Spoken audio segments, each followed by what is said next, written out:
오늘 함께 보실 하나님 말씀 누가복음 14장 7절부터 14절까지 말씀입니다. 누가복음 14장 7절부터 14절까지 말씀입니다. 신약성경 119페이지 누가복음 14장 7절부터 14절까지 말씀입니다. 다 찾으신 줄로 알고 제가 봉독하도록 하겠습니다. 청함을 받은 사람들이 높은 자리 택함을 보시고 그들에게 비유로 말씀하여 이르시되 네가 누구에게나 혼인잔치에 청함을 받았을 때 높은 자리에 앉지 말라. 그렇지 않으면 너보다 더 높은 사람이 청함을 받은 경우에 너와 그를 청한 자가 와서 너더러 이 사람에게 자리를 내주라 하리니 그때에 네가 부끄러워 끝자리로 가게 되리라. 청함을 받았을 때 차라리 가서 끝자리에 앉으라. 그러면 너를 청한 자가 와서 너더러 벗이어 올라 앉으라 하리니 그때에야 함께 앉은 모든 사람 앞에서 영광이 있으리라. 무릇 자기를 높이는 자는 낮아지고 자기를 낮추는 자는 높아지리라.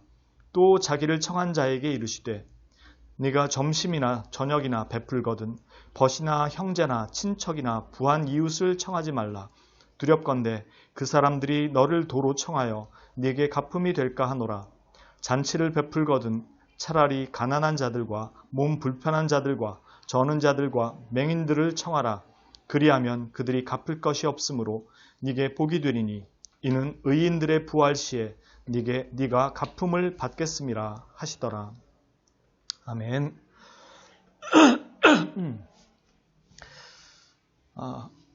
최근에 코로나로 인해서 결혼식장이 조금씩 변화가 있죠.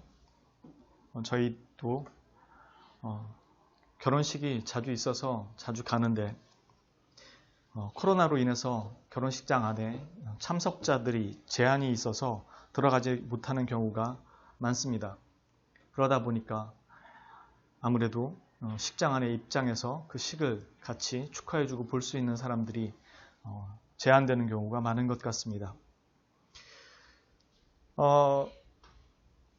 제 예전의 경험을 한번 잠깐 말씀을 드린다면, 물론 이제 결혼식하고는 관련이 없는데요. 중학교 때 학교에서 운동장에 그 텐트를 치고 일종의 야영 같은 것을 하는데 1박 2일을 하는데 조를 원하는 사람들끼리 짜도록 했어요. 그래서 한 5명 정도씩 한 텐트 안에 들어가게 했는데 좀 큰 텐트는 아마 조금 더 인원을 더 해도 됐었던 걸로 기억을 하는데 그때 저는 친한 친구들이 있었는데 당연히 그 친구들 그 그룹에 들어갈 줄로 생각을 했어요. 그런데 나중에 그 만든 팀을 제출을 하라고 했을 때 저는 그 팀의 어느 팀에도 속해 있지 않더라고요. 그래서 맨 마지막에 아무 곳에도 속해 있지 못한 사람들을 모아서 만든 그룹에 들어가게 됐어요. 그때 개인적으로 정말 많은 큰 상처를 받았어요. 내가 그 팀에 들어가지 못하게 될 거라고 생각을 전혀 못했었거든요. 나는 그들과 정말 가깝다고 생각을 했는데 그들에게서 나는 예외였고 제외가 돼 있었다는 사실에 물론 이제 그들과의 나중에 이제 그런 것들은 서로 많이 털어내고 없앴지만 그게 저한테는 큰 상처가 됐었어요. 만일 여러분들이 지금 많이 이제 결혼식에 가죠. 그 나이대이니까. 여러분들이 친구에게 초청을 받고 결혼식장에 가게 되면 보통 결혼식장 맨 앞자리는 부모님들이 이제 앉게 되고 그 주변으로 이제 이 친인척들이 앉게 되죠. 그리고 자기가 가깝다고 생각하는 사람들 그리고 중요하다고 생각하는 사람들이 그 주변에 이제 앉게 되죠. 하나씩. 근데 만약에 여러분들이 그 결혼식에 갔을 때 더군다나 지금처럼 코로나로 인해서 인원수가 제한되어 있어서 여러분들이 갔는데 그 안에 못 들어갔다라고 생각을 했을 때 그 마음이 어떨까요? 나는 분명히 그 친구가 가깝다고 생각을 했는데 갔는데 내 자리가 없다. 어떤 마음이 들까요? 오늘 지금 여기 이 본문에 예수님께서 이 비유를 말씀하셨던 이유는 바리새인들이 들어와서 자기가 그 자리에 앉을 수 있을 거라고 자기는 그런 자격이 있는 자라고 생각했기 때문에 서로 상석에 앉으려고 다투는 모습을 보고 하신 말씀이었습니다. 즉 자신에게 그런 자리에 앉을 만한 조건이나 어느 정도의 자격이 있다고 생각한 것이죠. 그런데 여기 지금 비유를 보면 하시는 말씀이 높은 자리에 앉으려고 하지 말라고 하십니다. 왜냐하면 너보다 더 높은 사람이 청함을 받았을 경우에 너와 그를 청한 자, 즉 이 혼인잔치를 베푼 주인이겠죠. 그 사람이 와서 너더러 너보다 더 높은 이 사람에게 자리를 내주라 라고 하면 그때는 이 옆자리가 아니라 옆자리는 이미 비었기 때문에 그를 맨 말석으로 너를 그 맨 말석으로 보내게 될지도 모른다. 그러니까 그때 오히려 부끄럽게 그 자리로 쫓겨나기 전에 너는 청함 받았을 때 낮은 자리에 있어라 라고 말씀합니다. 이 말은 그런 의미는 아니에요. 겸손 떨고 낮은 자리에 있다가 하나씩 땡겨서 올려오든가 너의 적정한 수준으로 끌어올리는 그 자리일 때까지, 자리를 줄 때까지 그냥 차라리 낮은 자리에 있어라. 그런 의미는 아닙니다. 지금 얘기하신 이 말씀에 중요한 내용을 뭐라고 말씀하시느냐면 10절에 보면 청함을 받았을 때 차라리 가서 끝자리에 앉으라. 그러면 너를 청한 자가 와서 너더러 벗이어 올라 앉으라 하리니 그때에야 함께 앉은 모든 사람 앞에서 영광이 있으리라. 이 말이 무슨 말이냐면 결혼식장에 초대받아서 갔을 때 그 결혼식장에 온 모든 사람을 내가 알지 못하죠. 그 모든 사람을 아는 사람은 그 사람들을, 하객들을 초청한 주인만 알고 있죠. 그러니까 나는 내가 생각했을 때 이 주인과 관계가 돈독하고 친밀해서 상석에 앉을 수 있을 거라고 자기는 생각할 수 있을지 모르지만 자기가 모르는 사람이 더 많은 거죠. 이 사람보다 누가 더 가깝고 친밀한지는 이 결혼식장 주인이 알고 있는 거지 내가 알고 있는 게 아니죠. 그래서 11절에 보시던 것처럼 무릇 자기를 높이는 자는 낮아지고 자기를 낮추는 자는 높아지리라 라고 말씀합니다. 이 말은 이 사람의 위치를 결정하는 것은 그 사람이 아니고 결혼식장에 그 사람을 초청한 사람이라는 거죠. 이 나중에 뒤에 이야기가 의인들의 부활 시에까지 이야기가 연결되면서 사실 이 결혼식 초청 이야기는 예수님의 그 심판주 되심에 대한 이야기와 같이 비유적으로 표현되고 있는 거죠. 그러니까 내가 주님하고 가깝습니다라는 것으로 그의 자리가 결정되는 것이 아니라 주님이 그 사람을 어떻게 판단하느냐에 따라서 그 자리가 결정된다는 것입니다. 이 사람들은, 즉 바리새인들은 내가 이 자리에 앉을 자격이 있다라고 생각해서 상석에 앉으려고 했었는데 주님이 그것에 대해서 비유로 말씀해 주셨다는 것은 우리에게도 시사하는 바가 그와 같은 면이 있다는 거죠. 다시 말해서 나는 주님과 가까운 자리다 라고 본인이 생각하고 있다라면은 그것은 오산일 수 있다는 겁니다.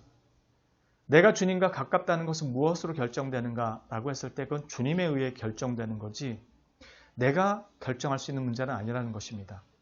그런데 왜 내가 거기에 앉을 수 있을 것이라고 생각을 했는가? 여러분들이 그리고 우리가 결혼식장에 갔을 때 야, 걔랑 나랑 한 20년 됐어 라던가 걔랑 나랑은 감추는 게 없는 사이야 라는 것으로 그 친밀도를 가지고 내가 친구에게 그런 존재라고 자기는 생각할 수 있을지 몰라도 그 친구에게 있어서는 나보다 다른 사람이 더 중요한 사람이 될 수도 있겠죠. 감추는 건 하나도 없는데 그 사람에게 얘기하고 싶은 것이 없는 사람일 수 있겠죠. 다시 말해서 감추는 것이 없다라고 말을 하지만 그것은 그 사람에게 얘기를 하지 않기 때문에 감추는 것이 없을 수 있겠죠. 즉 내 입장에서 그 친구는 나한테 감추는 게 없는 것 같다고 생각될지 몰라도 그 친구는 이 결혼식하는 이 친구는 그 친구에게 얘기를 안 하는 거죠. 하고 싶지 않기 때문에. 그러니까 이 친구는 들은 얘기가 별로 없으니까 감추는 게 없다고 생각할 수 있겠죠.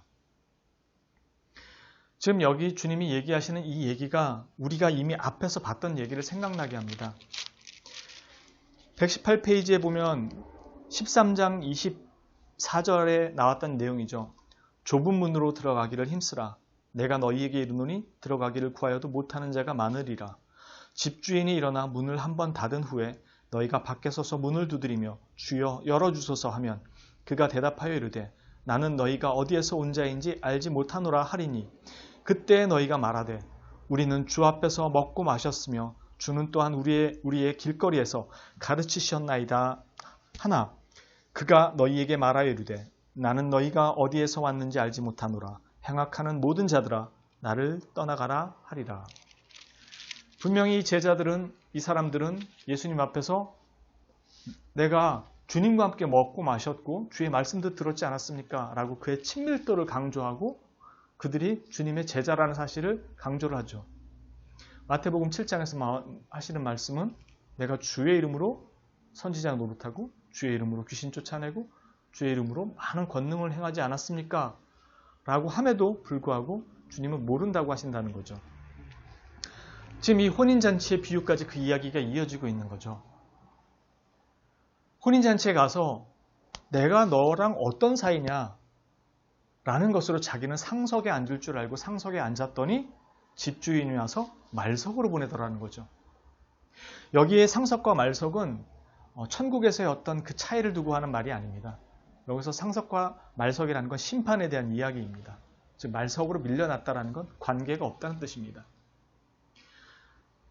자기가 주님 앞에서 이런 존재라고 자신을 변론을 하는데 그게 주님 앞에서는 전혀 소용이 없다라는 건 무슨 의미인가? 우리가 앞에서 계속 반복적으로 살펴봤던 것. 누구든지 나의 이 말을 듣고 그것들을 행하는 자는, 다시 말해서 불법을 행하는 자와 아닌 자의 구별, 그것이 무엇인지를 내가 너희에게 알리리라 하면서 하셨던 말씀. 바람이 불고 비바람이 불고 홍수가 나도 그 집이 떠내려가지 않는 것은 그 사람이 그 집을 모래가 아닌 바위, 든든한 반석 위에 지었기 때문이라고 말씀하셨죠. 그때 하셨던 말씀이 뭐였냐면 그렇게 될 수 있었던 것은 누구든지 나의 이 말들을 듣고 그것들을 행하는 자는 이었습니다. 우리나라 번역에는 그것들이 좀 빠져있다 그랬죠. 다시 말해서 나에게 들은 그 말들을 행한 그가, 다시 말해서 들은 그 말을, 그것들을 행한 그 사람이 반석 위에 집을 짓는 거지, 말을 들었으면서도 자기가 중요하다고 생각했던 것을 행한 자들은 모래 위에 집을 지은 자와 같다는 것이었습니다. 즉 행함이 없었던 것이 아니라 너희의 행함은 불법이었다는 것이었죠. 그래서 불법을 행한 자들아 라고 말씀하신 것이었습니다. 그 얘기가 누가복음에도 똑같이 나왔던 것이고 지금 거기에서 이 내용까지 이어진 거죠. 즉 내가 상석에 앉을 수 있었던 것은 너와 나의 그 친밀함, 관계, 이것을 강조하고 있지만 주님께서는 너의 그 행함은 불법이었다는 것입니다. 왜? 너는 내가 말한 것을 행한 것이 아니라 네가 해야 될 것이라고 행했다는 것입니다. 이것은 대단히 중요합니다. 오늘날 많은 사람들은 앞뒤 문맥은 자르고 헌신, 봉사, 충성, 사랑, 인애, 박애, 서로 사랑하고 나누고 구제하고 이런 것들에 초점을 맞추는데요. 구원은 거기서 이루어지지 않습니다. 구원은 내가 죄인이라는 사실로부터 시작이 됩니다. 그런데 죄인이라는 사실을 아무도 알지를 못해요.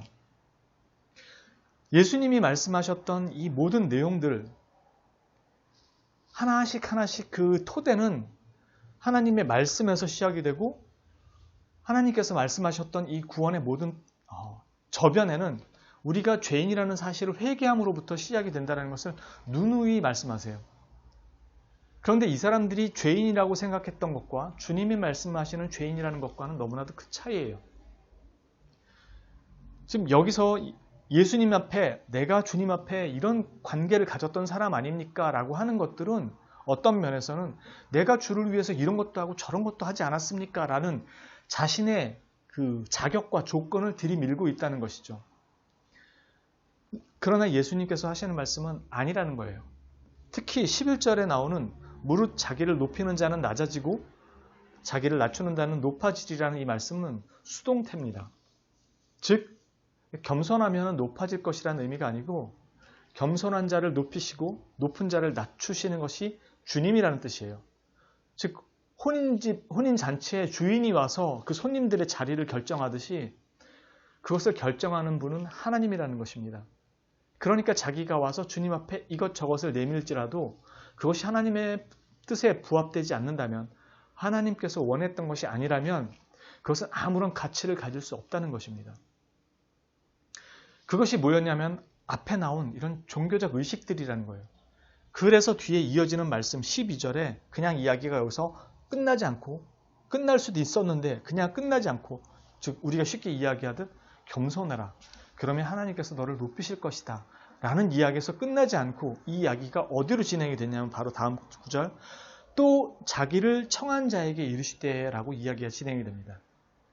즉 청한 주인이 온 사람, 즉 앞에 이야기는 내가 온 사람입니다. 청함을 받고 온 사람이 어디에 앉을지를 어떻게 결정되는지를 청한 사람이 결정한다는 이야기를 하면서 이번에는 또 자기를 청한 자에게 이르시되 라고 말씀하시므로 우리가 청함 받은 자였던 자리에서 청하는 자로 위치를 바꿔서 비유를 들어주시는 거예요. 그 말은 무슨 뜻이냐면 누가 상석에 앉을지를 하나님이 어떻게 결정하시는가 라고 했을 때 그것이 무엇인지를 청한 자를 통해서 가르쳐 주신다는 거예요. 그 내용이 지금 나오는 것처럼 네가 점심이나 저녁이나, 즉 네가 청하는 자가 되었을 때의 이야기입니다. 네가 점심이나 저녁이나 베풀거든 벗이나 형제나 친척이나 부한 이웃을 청하지 말라. 두렵건대 그 사람들이 너를 도로 청하여 네게 가품이 될까 하노라. 잔치를 베풀거든 차라리 가난한 자들과 몸 불편한 자들과 저는 자들과 맹인들을 청하라. 이렇게 말씀합니다. 네가 청하는 자가 네게 갚을 수 있는 자들이라는 의미는 다시 말해서 맨 앞에 처음으로 돌아갔던 넓은 문과 똑같은 것입니다. 자신이 어떤 자격과 조건을 갖춘 자가 되거나 아니면 사람들로부터 인정을 받을 수 있을 만한 그런 것들을 외식적으로 드러내는 것들을 말합니다. 즉 내가 사랑할 만한 가치가 있는 사람들, 이미 우리가 사마리아의 비유에서 봤죠. 아니면은 자기가 베풀었을 때 그것을 도로 가품을 받을 수 있는 자들, 아니면 내가 이것들을 베풀었을 때 사람들로 하여금 칭송을 받을 만한 자들에게 그것을 베푸는, 그것을 행하는 자와 주님이 말씀하시는 건 그것이 아닌, 즉 쉽게 말해서 여러분들이 어떤 잔치를 베풀었다고 했을 때 결혼식이라고 치죠. 결혼식에 지금 여기 말하는 사람들은 누구냐면 차라리 가난한 자들과 정말 아무것도 없는 자들과 몸 불편한 자들과 저는 자들과 맹인들을 청하라. 결혼식 자리인데 그런 사람들이 결혼식장 자리를 메꾸고 있다고 생각하면 기쁜 결혼식이 아니겠죠. 자기가 하는 일생에 딱 한 번 있는 그 결혼에 축복받고 싶고 사람들에게 환호받고 싶은데, 그래서 유명한 사람들이 찾아오면 괜히 힘이 들어가잖아요. 내가 아는 사람들이 이런 사람들이 있고 또 저런 사람들이 있고, 화환도 그래서 막 이름 있는 화환 오면은 괜히 무슨 높은 위치에 있는 것 같고. 근데 지금 여기는 오면 어떤 면에서는 부끄러울 수도 있을 것 같은 사람들을 청하라고 말씀하시는 거죠. 앞에 나왔던 바로 이 이야기에 나온 내용이 뭐였냐면은 14장 1절에 안식일에 예수께서 한 바리새인의 지도자 집에 떡 잡수시러 들어가니 그들이 엿보고 있더라. 주의 앞에 수정병 든 한 사람이 있는지라 예수께서 대답하여 율법 교사들과 바리새인들에게 이르시되 안식일에 병 고쳐주는 것이 합당하냐 아니하냐. 그들이 잠잠하거늘 예수께서 그 사람을 데려다가다 고쳐보내시고 또 그들에게 이르시되 너희 중에 누가 그 아들이나 소가 우물에 빠졌으면 안식일이라도 곧 끌어내지 않겠느냐 하시니 그들이 이에 대하여 대답하지 못하니라. 왜 대답 못했을까요? 바로 앞에 나왔던 13장 10절에 안식일에 완전히 고부라져서 고침을 받지 못했던 여인을 고치니까 사람들이 안식일에 하지 못할 일을 했다고 했을 때 예수님께서 소와 양의 비교를 하시면서 18해 동안 사탄에게 매인받았던 이 여인을 풀어준 것이 니들 눈에 잘못으로 보이느냐? 라고 하셨죠. 그리고 지금 이 안식일 이유가 또 나온 거죠. 그러니까 그들이 입이 두 개라도 할 말이 없죠.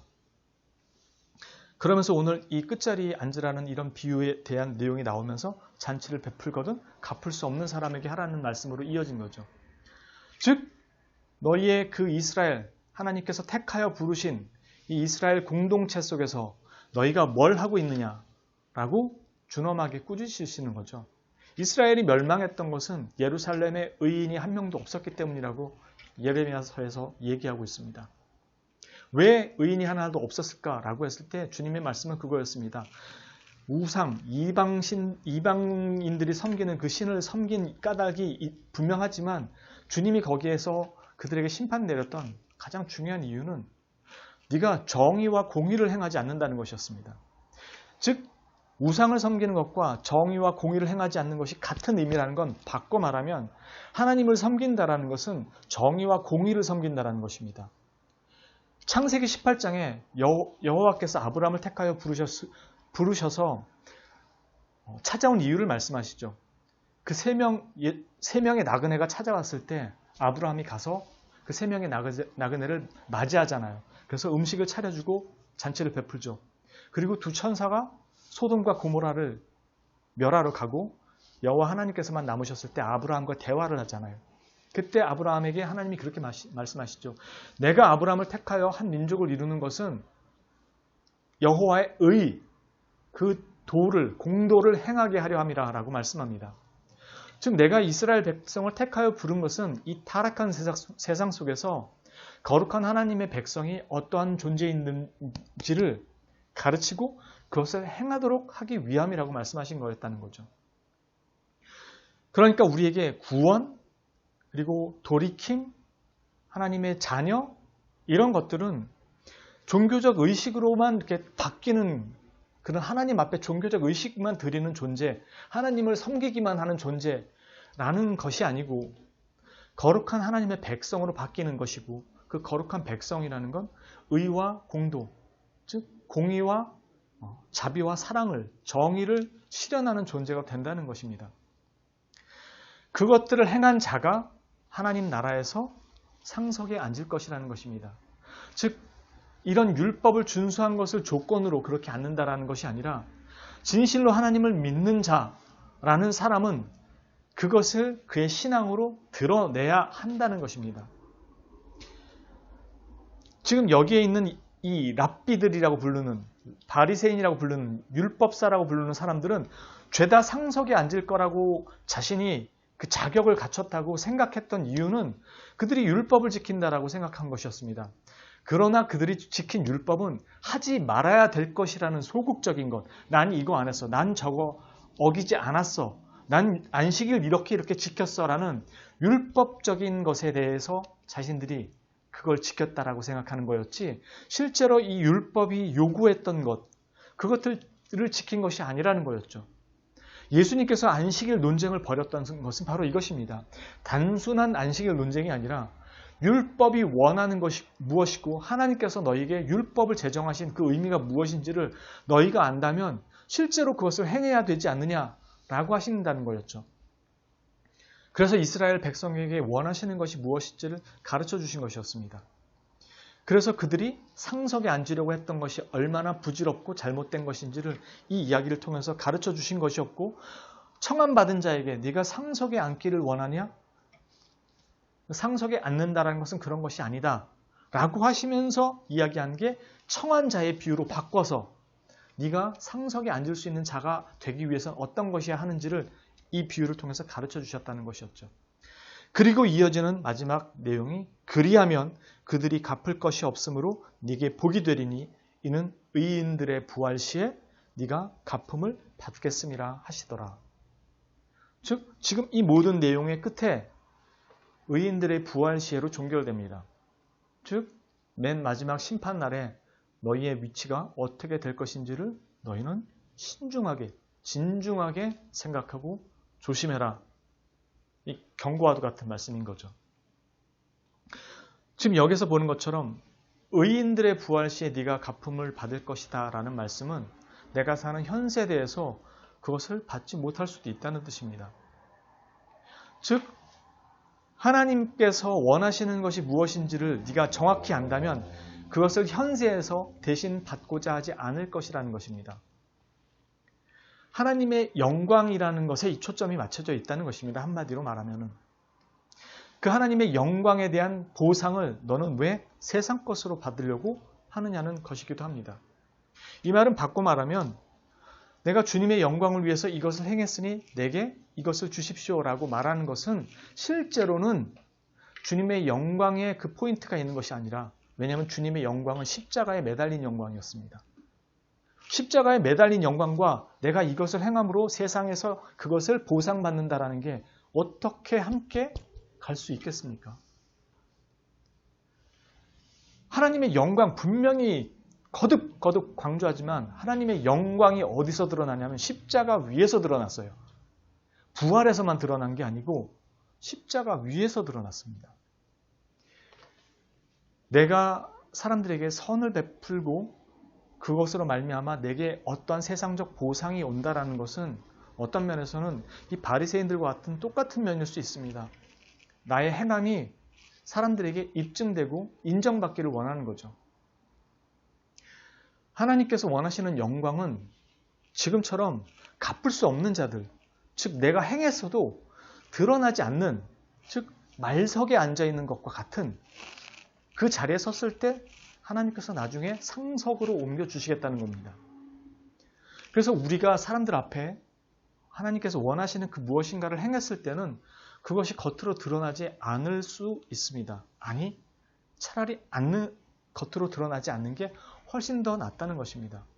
만일 내가 겸손하고자 했는데 드러난 것은 하나님께서 드러내 주신 은혜일 수 있습니다.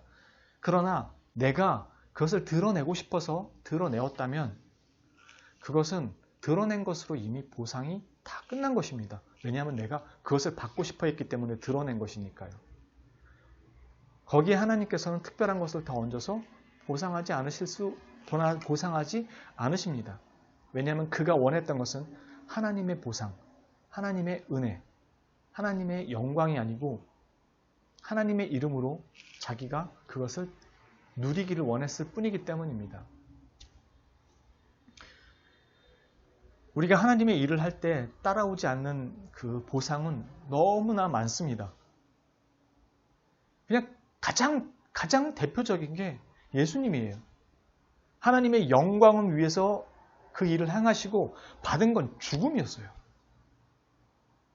그리고 죽고 나서 부활하셨죠. 아무도 모릅니다. 아무도. 죽으시고 부활했는데 아무도 모릅니다. 자기 앞에 나타난 그 사람들만 그것을 알 뿐이었어요. 여러분들이 주님을 위해서 무엇인가를 행했을 때 그것이 결코 드러나지 않을 수 있습니다. 다만 그것을 아는 소수에 의해서만 그것을 알 뿐입니다.